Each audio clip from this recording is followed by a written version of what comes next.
and nerdy. Think I'm just too white and nerdy. Think I'm just too white and nerdy. I'm just too white and nerdy. Look at me, I'm white and nerdy.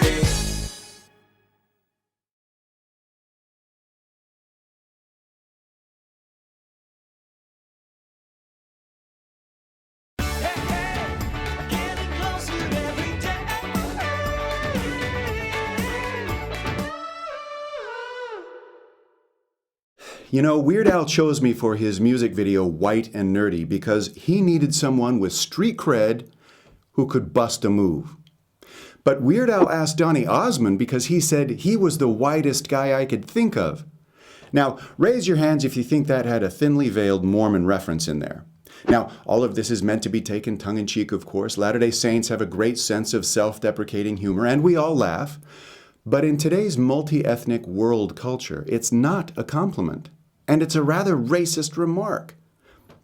But luckily, we all love Weird Al, and he's white, so it's okay for him to say it. So Lee Siegel, culture critic for the New York Times, wrote during the Obama-Romney presidential race that Mitt Romney was the whitest white man to run for president in recent memory.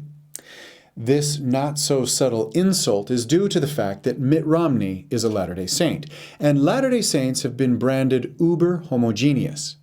As shocking as that is to us Latter-day Saints who've maybe, left our hometown, why does the general U.S. public have the perception that Latter-day Saints are the whitest white people in the world and that we're racist? It's approaching 200 years since the restoration of the church, and according to Joseph Smith's prophecy, it has spread from New York to fill North and South America. It has filled the world. We have young men, young women, and retired couples from all over the world serving missions all over the world, learning every conceivable language to seek out and invite people to join the church from every socioeconomic walk of life, every religion, and every race. We have churches and temples all over the world. Let's face it, there are some strange false perceptions about us, but in the 21st century, white and racist is one of those prejudices that is demonstrably false. So why do so many people perceive us that way? It's because there was a priesthood ban imposed in the 19th century for anyone of African descent. And it wasn't lifted until 1978.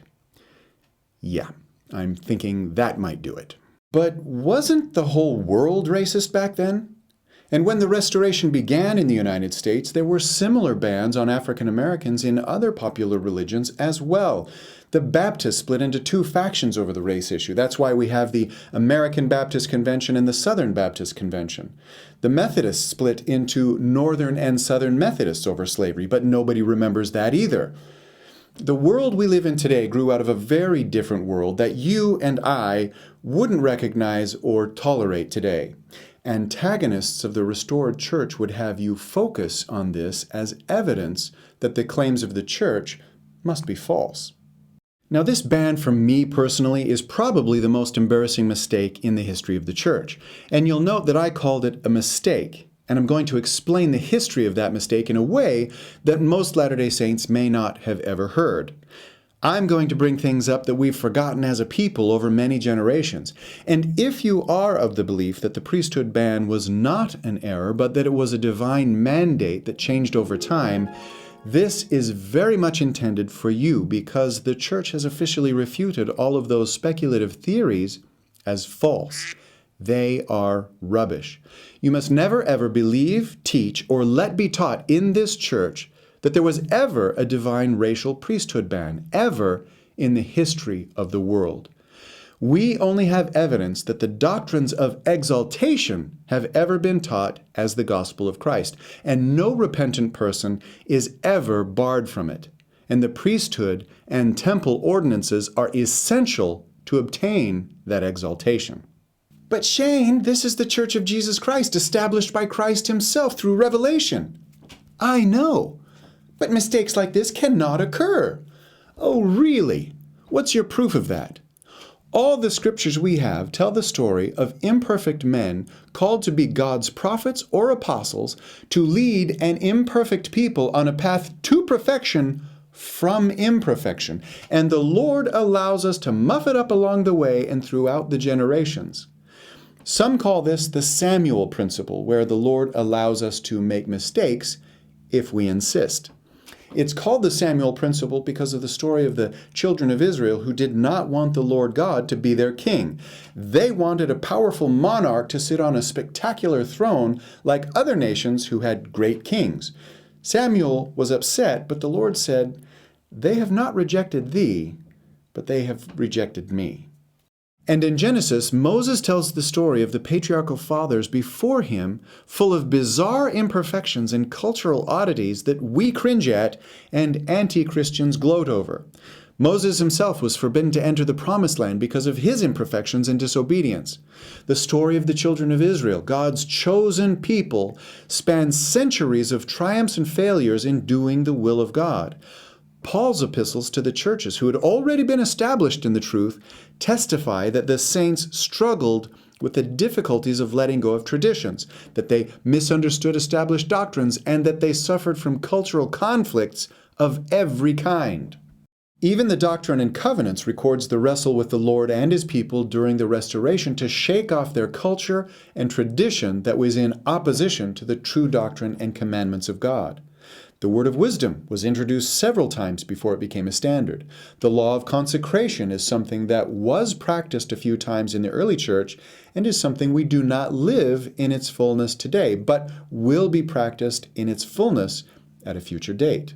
So all of our scripture, ancient and modern, testify of this imperfection among the people of God, despite the fact that they had prophets and revelation. We continue to plug along, refining each generation until, as a people, we get it right.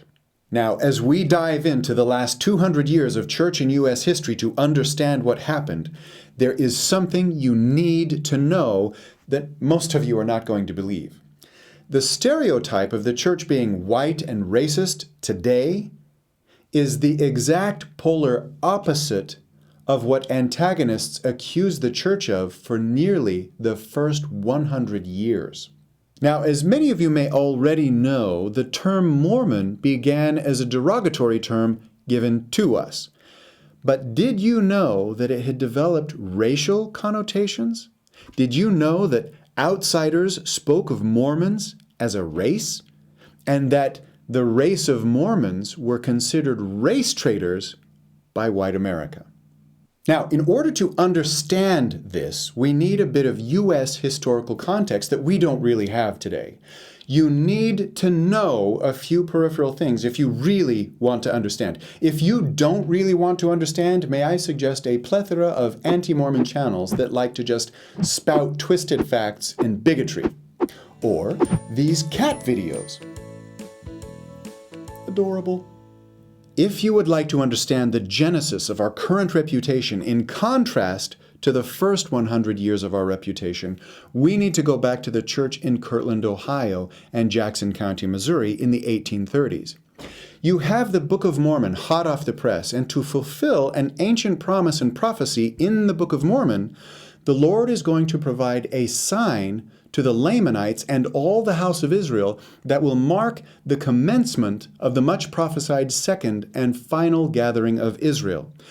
After his resurrection, the Lord says in 3 Nephi, "And verily I say unto you, I give unto you a sign, that ye may know the time when these things shall be about to take place."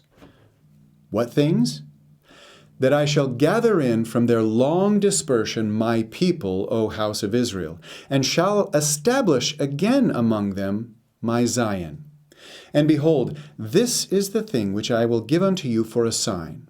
For verily I say unto you, that when these things which I declare unto you now shall come forth of the Father unto your posterity, and when these things come to pass, that thy seed," the descendants of the people Christ is talking to at the moment, "shall begin to know these things, it shall be a sign unto them, that they may know that the work of the Father hath already commenced unto the fulfilling of the covenant which he hath made unto the people who are of the house of Israel."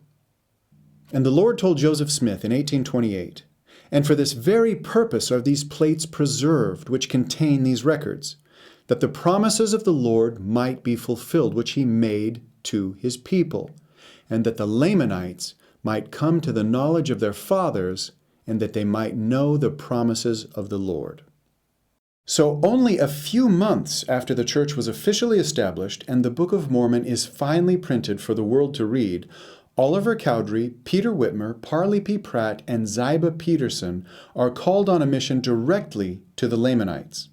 They begin at an Indian reservation in New York, but their ultimate destination is the western border of Missouri, where the exiled Lamanites were gathered just outside the current United States border. After arduously fulfilling prophecy and taking the Book of Mormon to the Lamanites, the prophet Joseph Smith was told in a revelation that the New Jerusalem, or the capital city of Zion, for the gathering of Israel would be built in Jackson County, Missouri, fulfilling the prophecies of Christ in the Book of Mormon by providing the sign. Now, as the saints began to gather in Jackson County and buy up land, it is discovered by the Missourians that the saints hold the Native Americans in high esteem and invite them to join with them in the church. This was preposterous to the Missourians at the time, and let's not just pick on the Missourians, because it was the sentiment of the rest of the United States. The Indian Removal Act is soon to be ratified, and thousands of Native Americans will die on a forced winter march, famously known as the Trail of Tears, where nearly 60,000 Native Americans were forced out of what was then the United States into the Western Territories. Now, in order to keep this as short and sweet as possible, we'll just cut to the most essential and relevant points. Things were not going well for the saints in Missouri or in Kirtland, Ohio, where the church headquarters were. As the struggling saints in Kirtland broke ground for the first temple, the non-Latter-day Saint citizens of Missouri threatened the saints with a 5-point declaration that was unanimously adopted by the 400 to 500 gentlemen recorded to be in attendance at the meeting. The following unbelievable points were to be strictly observed by the Latter-day Saints, or else severe consequences would follow. No more Mormons will be allowed to move into the county. The Mormons who have moved into the county over the last couple of years must pack it up and say goodbye to their homes, farms, and businesses. The Evening and Morning Star newspaper will shut down, and all Mormon businesses will close and immediately cease to conduct business. That one reminds me of Crystal Night in Nazi Germany. Look it up. The Mormon leaders will keep others from moving in and get the ones already in the county to move out. Those who fail to comply should be referred to those of their brethren who have the gifts of divination to inform them of the lot that awaits them. Wow. So after the exact wording of the threats were agreed upon, a committee of 12 men was formed to take the ultimatum to Bishop Partridge. 2 hours later, they returned, and the meeting resumed.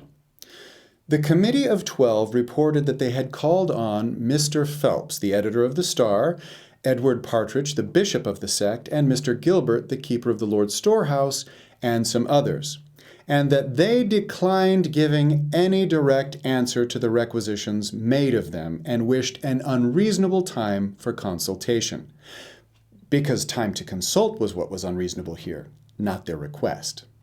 So, do you understand? These people who had lived in the county for years, who had bought land, built homes, farms, and businesses, were simply told to get out. And this committee returned shocked that the saints were shocked at this outrageous request.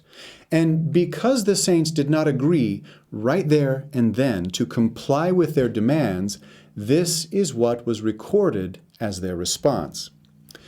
It was unanimously resolved by the meeting that the Star printing office should be razed to the ground. That means Edward Partridge's home / printing office would be cut to the ground. The type and press secured, in this case it meant destroyed, which resolution was with the utmost order and least noise and disturbance possible, forthwith carried into execution, as also some other steps of a similar tendency. But no blood was spilled, nor any blows inflicted. The meeting then adjourned.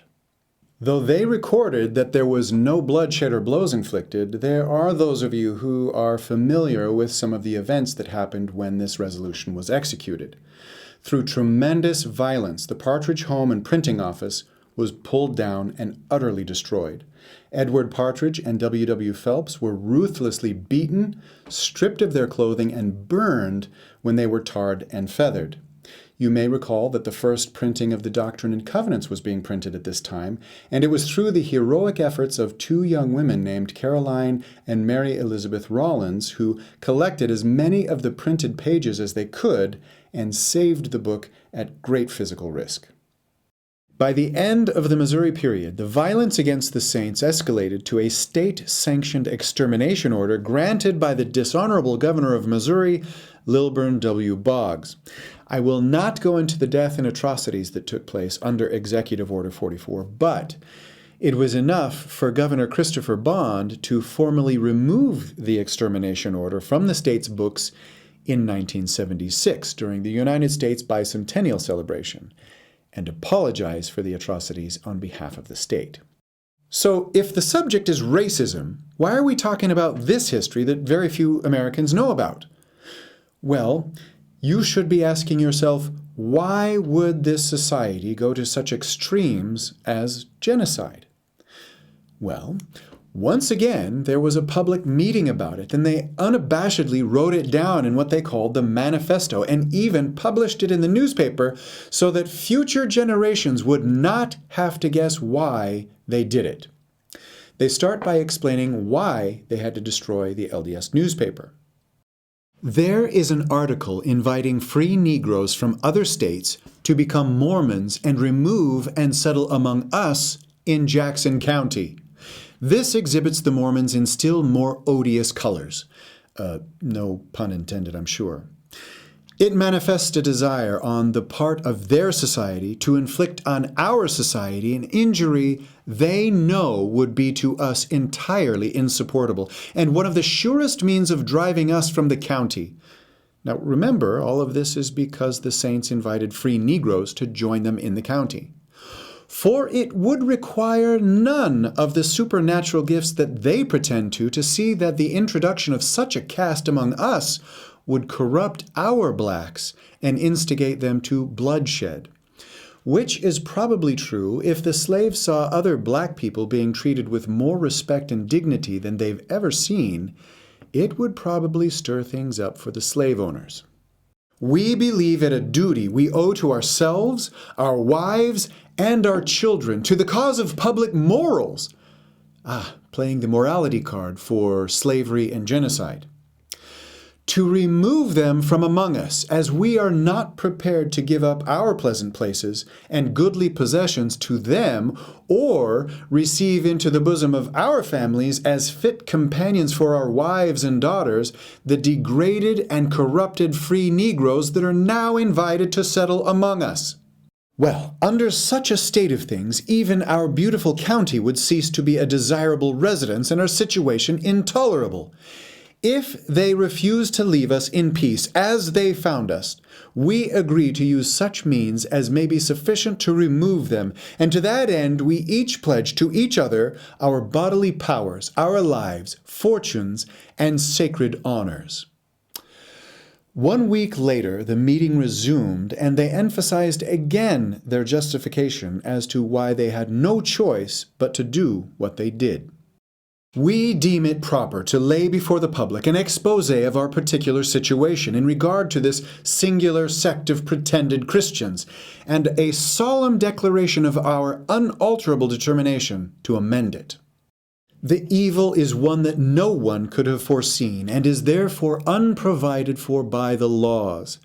Little more than 2 years ago, some 2 or 3 of these people made their appearance on the upper Missouri, and they now number some 1,200 souls in this county, and each successive autumn and spring pours forth its swarms among us, with a gradual falling of the character of those who compose them, until it seems that those communities which they come were flooding us with the very dregs of their composition. Elevated as they mostly are, but little above the condition of our blacks, either in regard to property or education, they have become a subject of much anxiety on that part. Serious and well-grounded complaints have been already made of their corrupting influence on our slaves. One of the means resorted to by them in order to drive us to emigrate is an indirect invitation to the free brethren of color in Illinois to come up like the rest. The article alluded to contained an extract from our laws and all necessary directions and cautions to be observed by colored brethren to enable them, upon their arrival here, to claim and exercise the rights of citizenship.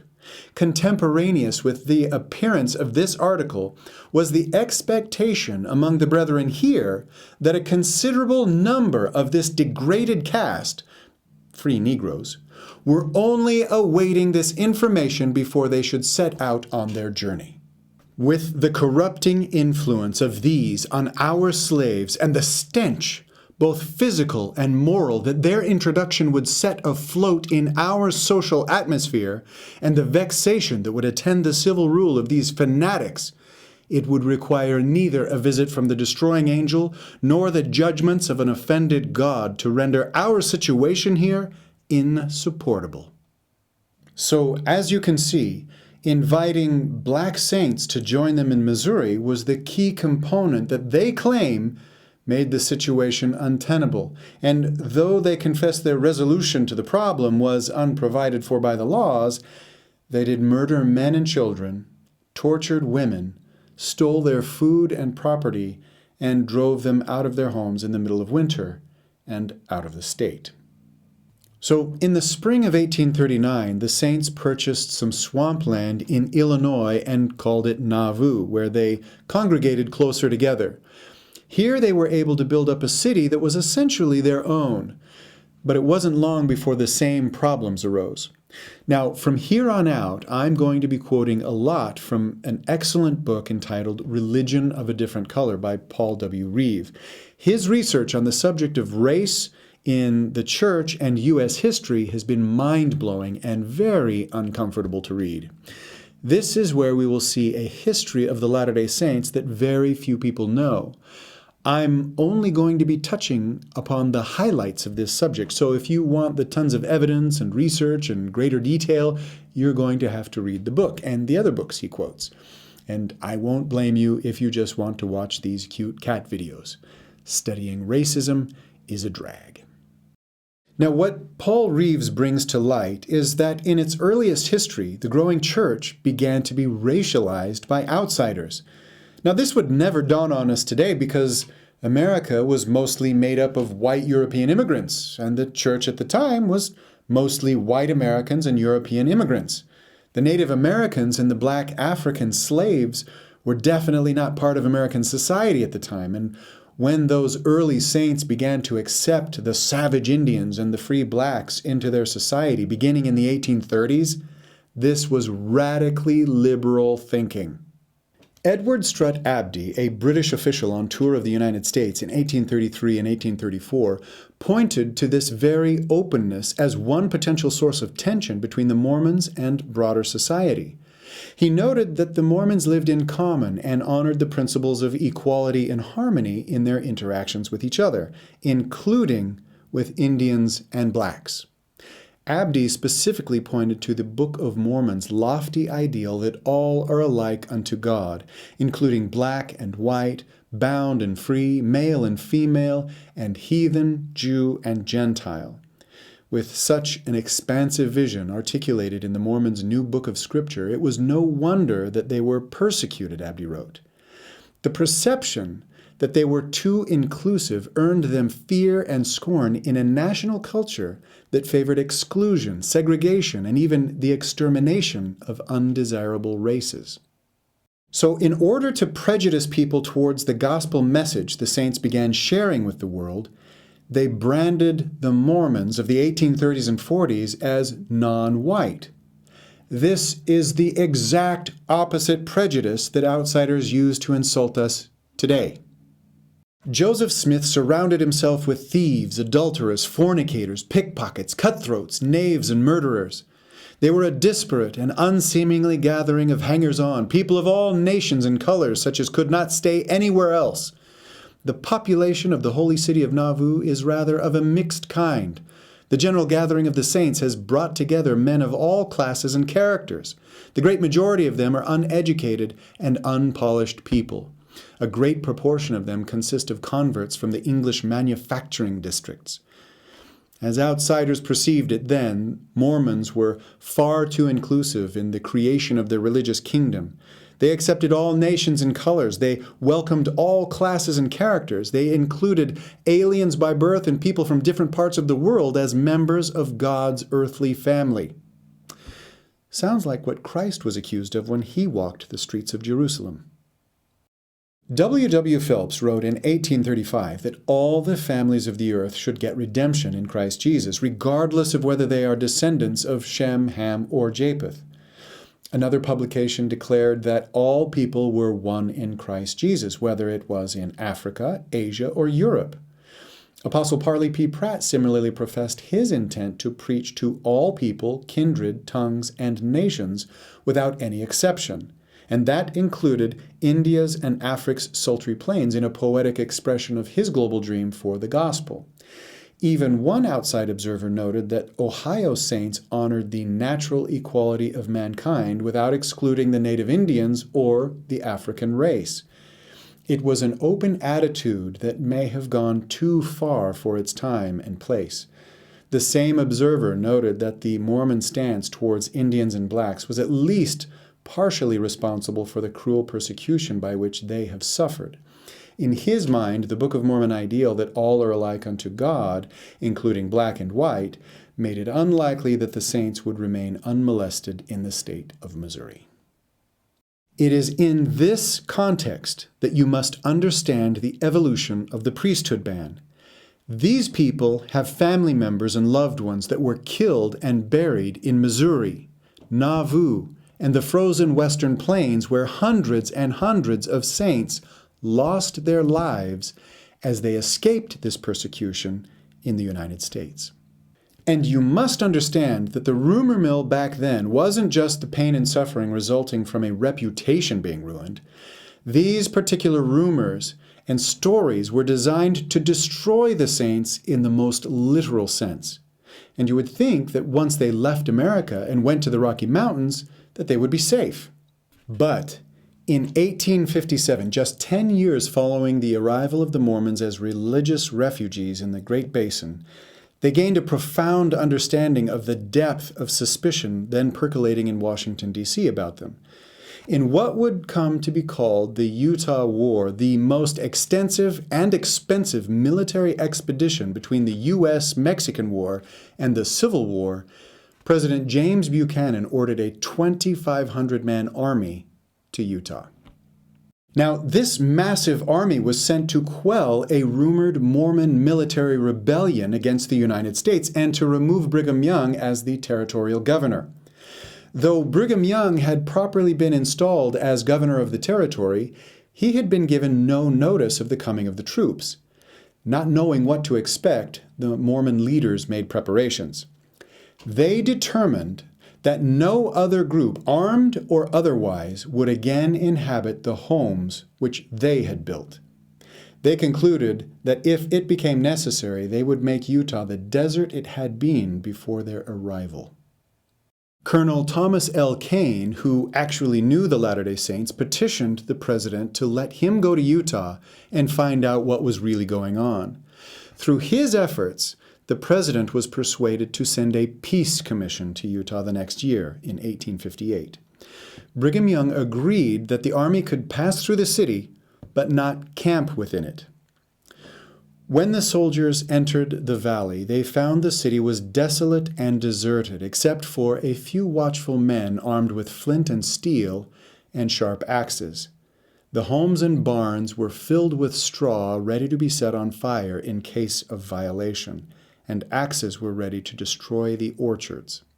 Not trusting why the soldiers were there and having been lied to and deceived before by government leaders, the saints had moved south, leaving their new homes to be burned and their orchards to be destroyed, essentially saying to this army, You've taken our homes and farms in Kirtland. You took them in Missouri. And you burned our temple and took our city of Nauvoo. If you take Salt Lake City, this time you'll be inheriting ashes. Some of the army officers and men were deeply affected as they marched through the silent streets, realizing what their coming had meant.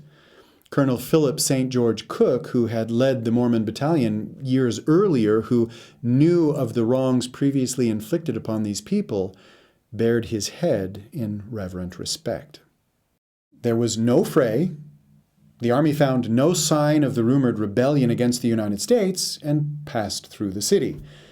Now, what on earth does this history have to do with the subject of the priesthood ban? It's important that you understand that the saints never ceased trying to defend themselves against the most egregious accusations possible. Accusations that today would be considered ridiculous. But back then led to everything from slandering their reputations to murdering them. You see, this new open attitude with other races led to one of the biggest racial fears of the 19th century, amalgamation. The term comes from metallurgy, and it simply means to mix different kinds of metals, but amalgamation of races was extremely taboo in 19th century America, even among avid abolitionists. In fact, there were laws strictly forbidding marriage between races with severe punishments. You could lose your life. So as the saints began to fraternize openly with what outsiders called degraded castes or classes, they began to forfeit their claim as white Americans.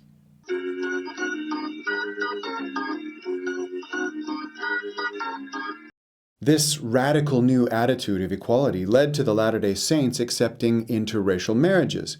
You see, we do have surviving documents that record church leaders encouraging men to marry Native American women, for example. But outsiders accused Mormons of causing racial decline.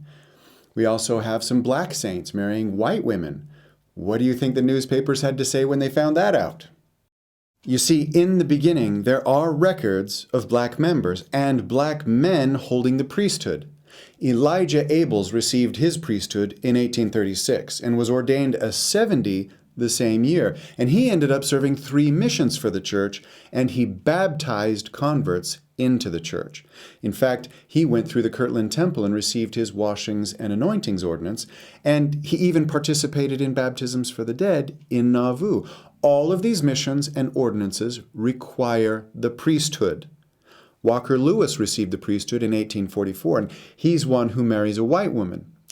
And in the words of Brother Oz Cal, Brother Green Flake, a black elder, earned a reputation in Idaho Falls as the best damn missionary we have.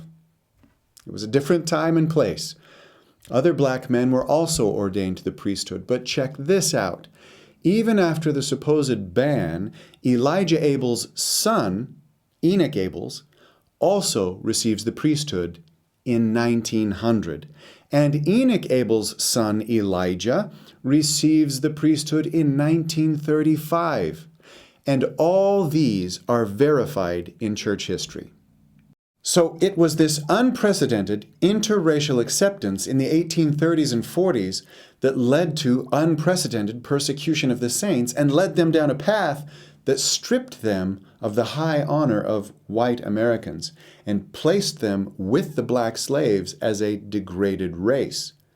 As early as the 1840s, some cultural observers began to speak of a Mormon race, but always in terms of racial regression, never racial progress. Their appearance was distinct enough that one acquainted with them could tell a Mormon when he met him by the look upon his face, almost as well as if he had been of a different color. The New York Herald reported that excitement against the Mormons was increasing very fast in the vicinity of Nauvoo. The conduct of Joe Smith and the other leaders is such as no community of white men can tolerate. And in 1842, John C. Bennett wrote an expose and expressed a growing sentiment designed to racialize the Mormons and call their whiteness into question. He told his readers of the Mormons' plan to one day return to Jackson County, Missouri, where in that delightful and healthy country they expect to find their Eden and build the New Jerusalem. This religious vision was too much for the embittered Bennett to stomach. Joe had better take another look through his peepstone, Bennett wrote, because the Lord intended that white folks, and not Mormons, shall possess that goodly land. Even as Illinois Governor Thomas Ford recounted his version of events surrounding the murder of the Smith brothers, he recalled the heightened desire among the most rabid outsiders for the extermination of the Mormon race. What made the situation for the saints even worse was when they began to openly practice polygamy, which caused the rumor mill to work overtime. Many perceived polygamy as a massive step backwards into barbarism and feared it would spill over into amalgamation, which it did. The saints fled Nauvoo and the United States and found safety in the Rocky Mountains, where they could live for a few short years in relative peace. But popular imagination ran wild with stories about the Mormons out west. But these weren't some run-of-the-mill gossip columns getting people to believe wholeheartedly that Mormons have horns, which people actually believed. No, medical doctors and scientists began publishing in newspapers and medical journals all over the world about this new degraded Mormon race that was resulting from this racially open church that practiced polygamy and amalgamation. The next 50 years can be distilled in this cartoon printed in Life magazine in 1904. Mormon Elder Barry out with his 6-year-olds who take after their mothers. Now, this heterogeneous impression is not how the media sees the church membership today. Remember, they want people today to believe the opposite, that we're a white church and racist. But this racial diverse family is how the world saw the saints as late as 1904, when racial diversity was not popular. Now, aside from the polygamy and the traditional clothing, this is how we Latter-day Saints see the church today, growing in diversity. But this wasn't meant as a compliment to the saints in 1904. This is the culmination of decades of racial criticism. We were race traitors in 1904, and this is what anti-Mormons wanted white America and Europe to see, so that we would be despised by the world. Today, the anti-Mormon wants you to see us as the complete opposite, white and racist, so that we will be despised by the world. This cartoon was intended as a lingering critique, a holdover from 19th century, when politicians, Protestant ministers, journalists, news editors, overland migrants, dime novelists, graphic artists, and others contributed to the construction of mythic, mixed-race Mormon families. Mormons were by no means willing to leave the definition of their identity to others. The Mormon body thus became a battleground on which the LDS hierarchy and the federal government grappled to inscribe very different values, laws, and morality, signifying either racial ascendancy or racial deterioration. Outsiders suggested that Mormons were physically different and racially more similar to marginalized groups than they were to white people. Mormons responded with aspirations towards whiteness. Mormons in the 19th century recognized their suspect racial position. One leader complained that Mormons were treated as if they were some savage tribe or some colored race of foreigners, while others acknowledged that the saints were not considered suitable to live among white folks. So the battle over the Mormon race went back and forth in the newspapers and tabloids for decades. This period of church history is during a time when the saints were making every effort to be Americans.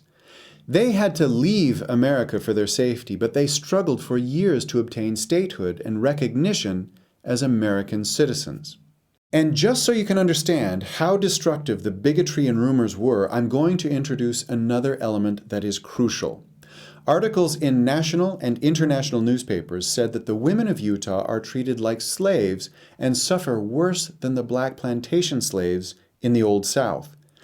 I need to point out also that there were endless records of people being shocked and disappointed that the Mormons they finally encountered didn't actually look any different, nor did they have horns, which just goes to show the ludicrous extent of people's gullibility about us. It is marvelous what foolish, preposterous things are spread about the state of things in Utah, one missionary in England wrote to Brigham Young in 1861. He could not imagine the absurdities believed. He was particularly pleased that he had brought his wife with him on his mission, simply because it allowed him to refute the charge of white slavery so prevalent in England. There are such ludicrous and ridiculous stories afloat here and in print about the cruelty to women in Utah, that they're all slaves, dare not write, are whipped, sold, and none ever get away to return to England, he wrote. Fortunately, his wife offered living refutation to such base fabrications.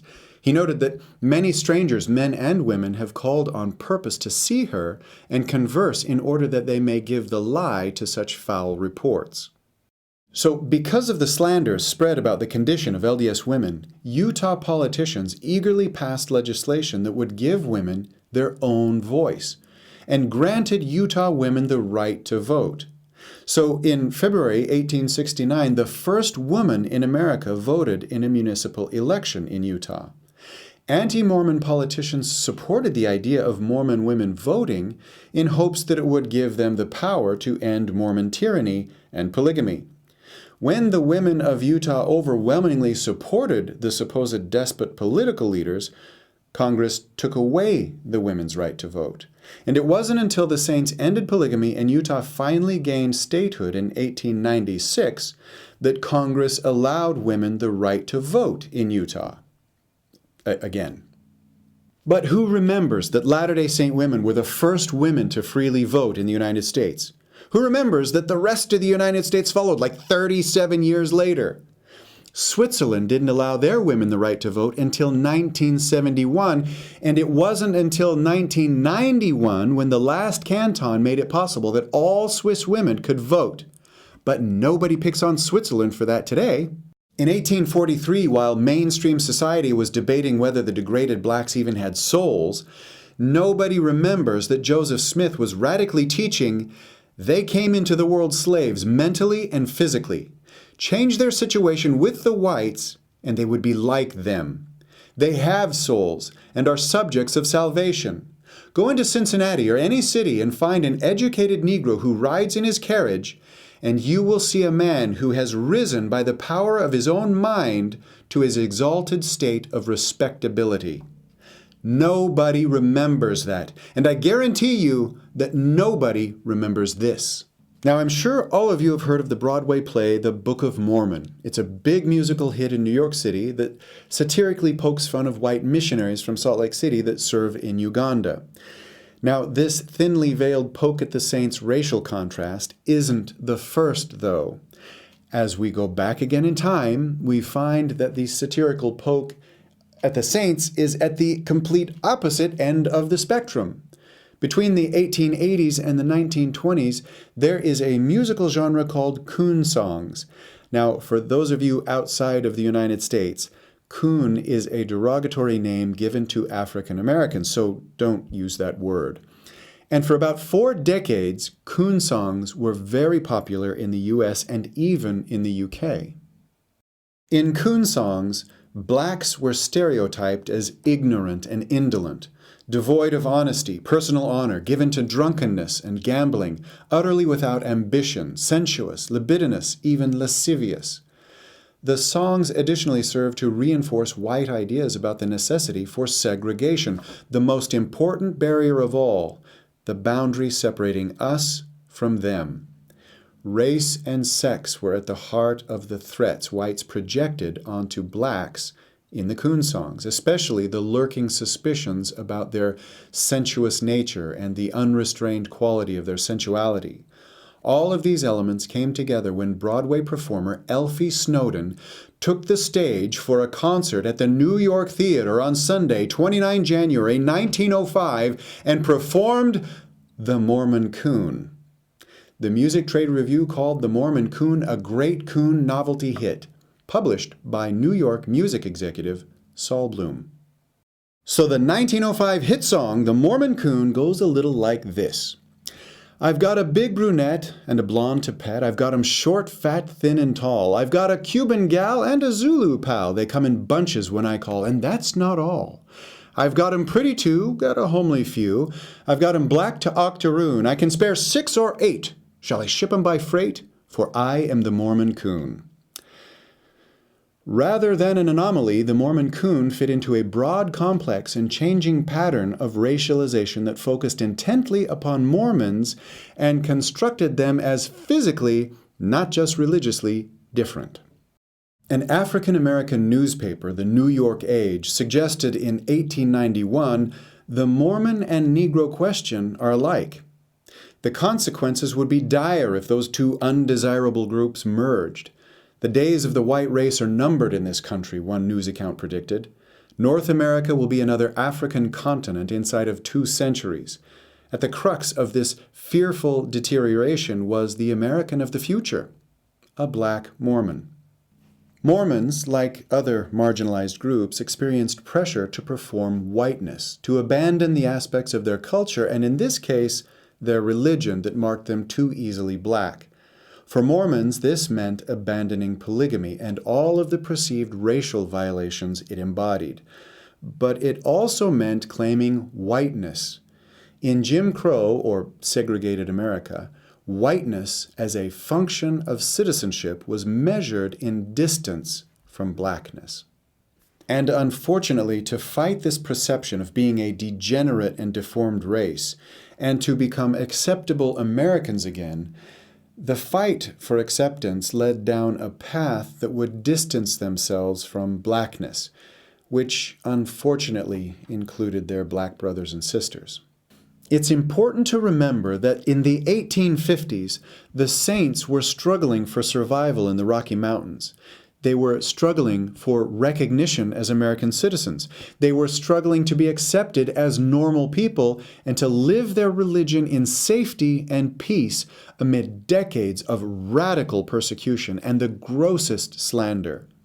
It was during this time, as new temples were being built, that black members began to be denied ordinances and the priesthood as a kind of return to the status quo for freed slaves. But as time went on, the question was now being asked, why is a ban being introduced now? So whenever we ask why, we search for reasons, and at the time there weren't any. Some began to say that Joseph Smith had set the ban in place, but you have the family line of Elijah Abels that held the priesthood from the 1830s in Kirtland, from father to son to grandson, up to 1935. Was there a priesthood ban or wasn't there? No new blacks could hold the priesthood, but history tells us that black men did hold the priesthood. Was that a mistake? As the ban became a policy of the church, again, the question of why begins to produce theories. The most prominent one was one that had been around a long time before the restoration of the church even began. It simply stated, using the Bible as its source, that black people were descendants of Cain, the first murderer, and that Cain's descendants were cursed for this and would be servants of servants.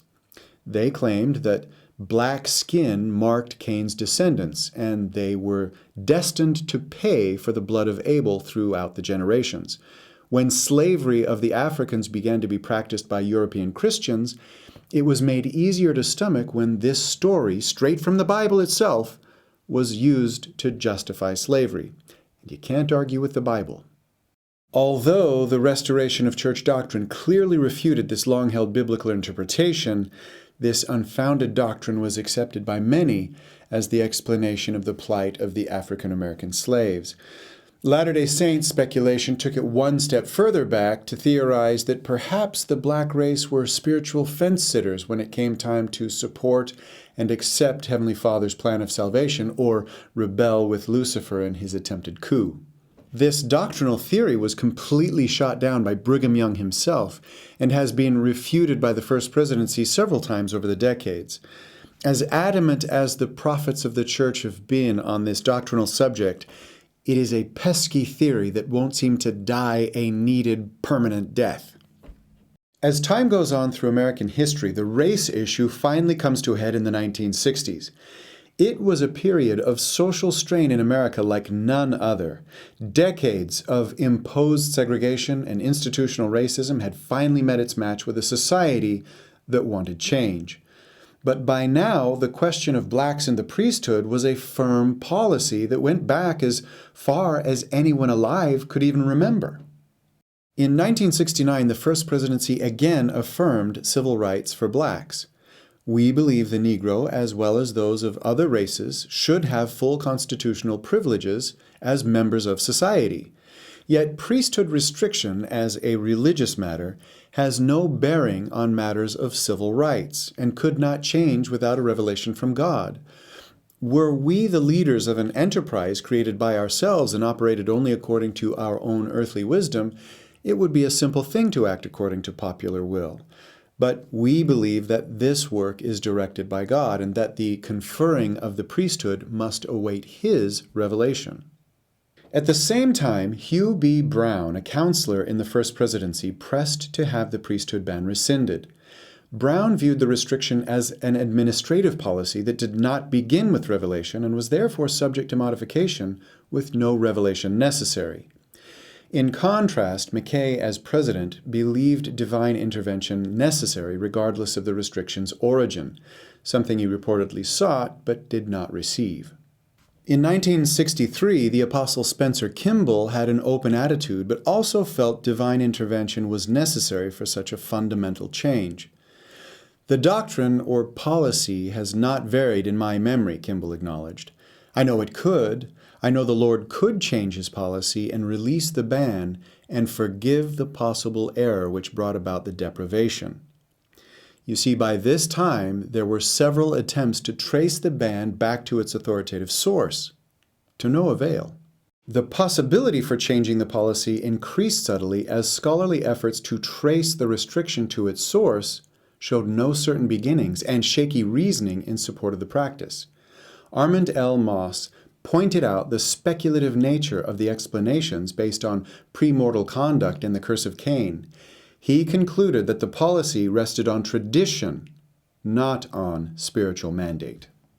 So here we have a solid policy that's been in place as long as anyone can remember, but no one knows the source. Spencer W. Kimball was an apostle for many years as these things were being discussed, and the possibility that it came about by error was realized. And this gave rise to a new theory. Change in the policy perhaps depends on LDS members' willingness to accept black men and women in true fellowship. Lowell Benyon, Charismatic Institute of Religion teacher at the University of Utah, felt that members could properly pray for change. In 1963, he pointed out, God's revelations depend upon our minds, our eagerness, upon our search, upon our questions, upon our moral disturbances, if you will, upon our needs. It may be that the Lord can't get through to us sometimes on things. Therefore, we ought to be thinking and searching and praying even over this problem. As willing as many were to lift the ban, making a decision like this without divine authorization seemed presumptuous to President Kimball.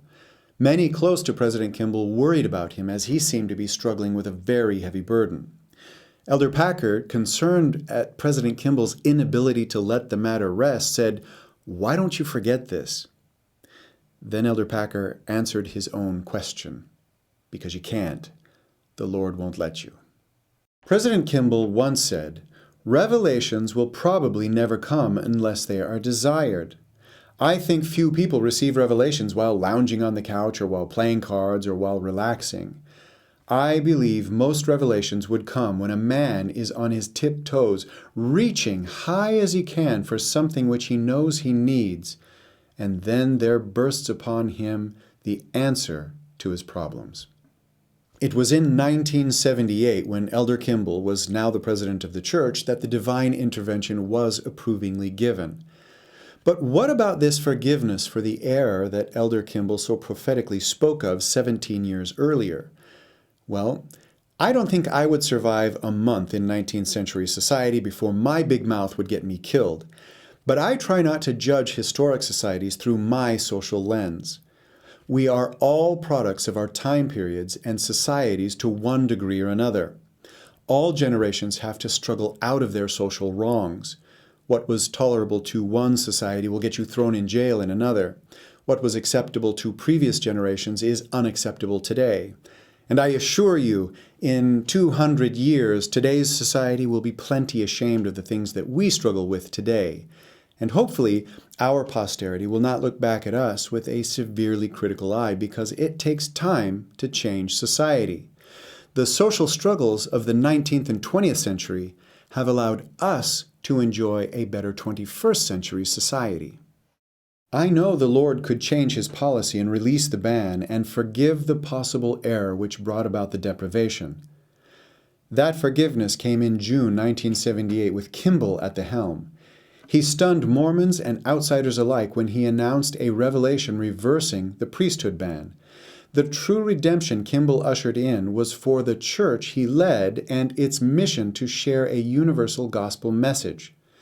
It was a mission he guided back from a 130-year detour towards whiteness. Kimball's revelation returned the gospel to its universalistic roots and ushered in dramatic transformations. So I have to admit, I had a pretty strong opinion about this issue before writing this episode. Doctrinally, I think it is very clear that a divine racial priesthood ban could never happen. It is counter to the plan of salvation. I believe the priesthood ban was brought about by unimaginable racism, social pressure, and life-threatening persecution. I believe it was an error. But perhaps it was an error that matched the world's problems at the time. And the Lord's church, a bit ahead of its time with the doctrine that all are alike, had to work through it just like the rest of the world. The scriptures teach that in the beginning there was one people, and that those people divided. And as if to isolate us from each other to the extreme, even the lands became divided.